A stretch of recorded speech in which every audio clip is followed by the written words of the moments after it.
another property here had a situation domestically. They had to go. They were great tenants outside of that. They left in a hurry. It's kind of vacated the premises. A lot of legal issues. I don't really want to get into all of that, but one was allowed here, the other one wasn't. The woman, she left for a shelter. She's clear of the lease. There's still a lease in place, but I don't know if I'm really gonna press it because I'm kind of in a situation where if they don't say nothing about me removing their items and getting this unit turned over, then I won't say anything about them breaking a lease. So it's kind of a win-win or a lose-lose, however you want to look at it. Found some tenants are actually helping us. They're actually going to help us get this unit ready, cleaned out, and ready for use. So that kind of works out too. We'll take care of them in labor, and then I won't mix it with rent or the deposit. I'll just kind of keep it separate, pay them a certain amount of money for their time and labor. Also, I think they were willing to do it for free, but I'll give them a little something just as a token, because we definitely appreciate the labor. Sam's been doing a great job leading me through this whole process. I always call him when I'm having concerns on how to handle certain situations, especially with the tenant side and legally, what should I do? How should I approach it?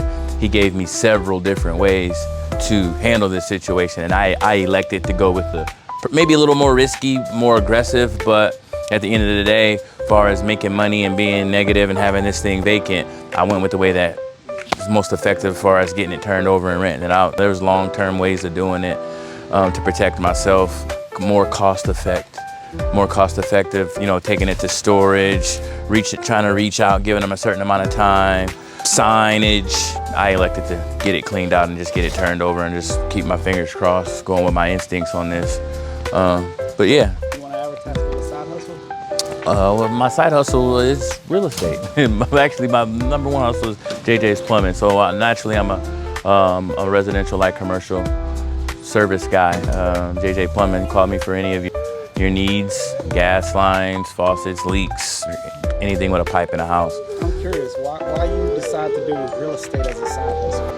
I don't want to be a plumber my whole life. You know what I mean? So I'm building up a rental portfolio. One day I might lose an arm, lose a leg, or I just may not be able to be out here doing this stuff some more. So actually, I probably do half and half with the real estate management and the plumbing. It's about half and half, I bet. If this lady over here was to call code enforcement on you, would you fight back? Call code enforcement on her house that needs paint and gutters? Well, actually, Sam, I didn't know that those were violations until you told me. So now that I'm equipped with that, yeah, if she wanted to come over here and Mickey Mouse me, I don't know what they would hit me for right now outside of the weeds, the high grass. Outside of that, tenants didn't leave it in too bad of a shape. You could just tell they left in a hurry. But I'm a plumber and there's not a leak to fix. There's no electrical issues, a couple of drywall repairs, but that's normal wear and tear. You know what I mean? But outside of that, they got into it domestically. They were great tenants. They paid on time. It's unfortunate, but hey, that's a part of the game. You think all the voodoo they was doing inside the house, maybe a demon got inside him and started beating on her? Oh man, one of the neighbors came over here. We had to get a guy to move the truck. The neighbor came over here and gave me the scoop on him, a little bit more intimate information on him. He was a fusser. He argued all, yelled all the time, screamed all the time. And it seems like it wasn't like an isolated incident. It was like, this just was a natural thing. So that, no police reports though, outside of the one, you know what I mean? So other than that, in this neighborhood, if it's just a bunch of yelling and screaming, that ain't really a bad thing. And it's usually a lot more pyromaniacs around here, gunfire. Yeah, you're within range of hearing it, you know what I mean? It happens everywhere, but yeah, that ain't nothing crazy. Yeah, southeast 46806. You know what I mean? A lot of these people around here been here for a long time. They're not gonna move. They're just old and stuck in their ways. They own their house. Is he pulling the weeds at that condemned house down there? I don't know what he doing.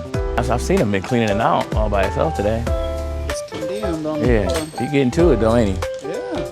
Maybe you could hire him to come down here. Maybe he can sell me the house. Yeah. Okay. But yeah, I appreciate you, Sam, and all you do for me, man. All right, no problem. Yeah.